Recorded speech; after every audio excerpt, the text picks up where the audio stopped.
Have you ever felt like you and your partner are from two completely different planets, just speaking different languages? Well, you might actually be onto something.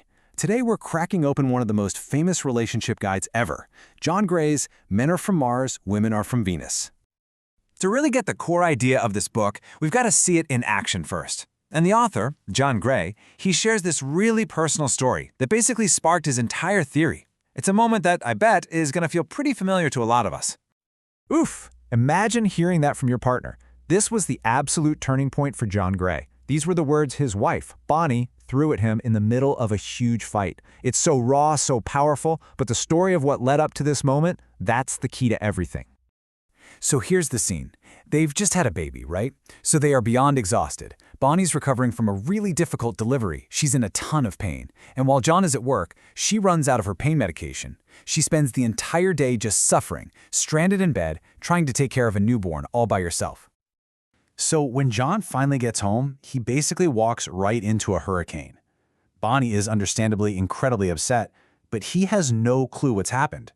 All he hears is her distress, and he immediately feels blamed, attacked. So his instinct, he gets defensive and wants to walk away.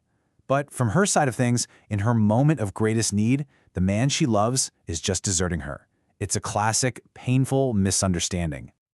That fight could have been the end of their relationship, but instead, it sparked a massive revelation. And this brings us to the book's central, game-changing idea, the metaphor that explains why these kinds of conflicts happen over and over and over again. Okay, so here's where the problem really starts. We expect our partners to think, feel, and react the exact same way we do, but according to Gray, they just don't. The whole idea of the book is that men and women are so fundamentally different, it's like they literally come from different planets. And this right here is the key, the breakdown of core values. Men, the Martians, they build their self-worth on results, on being effective, and getting things done. Women, the Venusians, they get their sense of self from their feelings and the quality of their relationships. Now, it's so important to see this not as stereotypes, but as a difference in what primarily motivates them.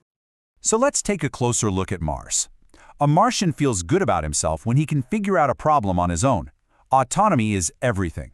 So when you offer him unsolicited help, it can actually feel like you're saying you don't think he's competent. His pride comes from proving, I got this. Now, let's hop over to Venus. For Venusians, life is all about sharing, cooperation, and community. Fulfillment isn't about what you achieve by yourself, it's about nurturing your relationships. Talking about feelings isn't just, talk, it's the main way to connect and to feel loved. Okay, so if Martians and Venusians value completely different things, is it any surprise they speak completely different languages? This is where so much of the day-to-day conflict comes from. So let's figure out how to translate. I mean, come on, we all know the answer to this one, right? You say one thing, they hear something totally different, and then, bam, you're in a fight, and you don't even know how you got there. The book actually gives us a kind of phrase dictionary to help us decode what's really being said. Okay, look at this. When a woman uses really dramatic, absolute language, she's often trying to express the intensity of a feeling she's having right now. She might say, "You don't love me anymore," but what she's really asking is, "Hey, I feel a little disconnected right now. Can you just reassure me?" A man, though, he tends to take that literally and hears it as a direct personal attack on his character.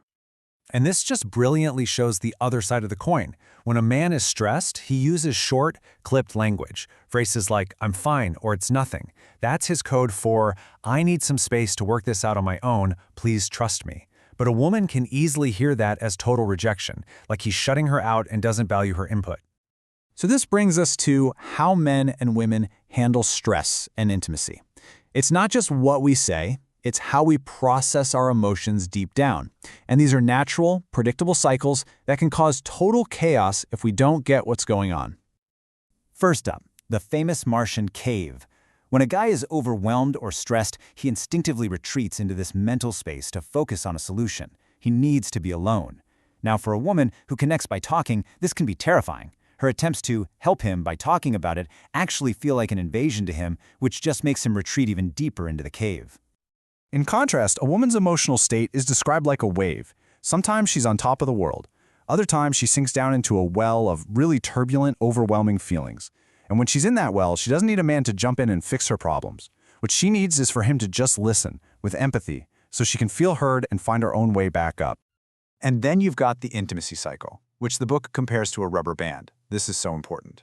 After a period of closeness, a man will instinctively feel this urge to pull away and reclaim his independence. He stretches away until he hits his limit, and then he naturally springs back, ready for intimacy all over again.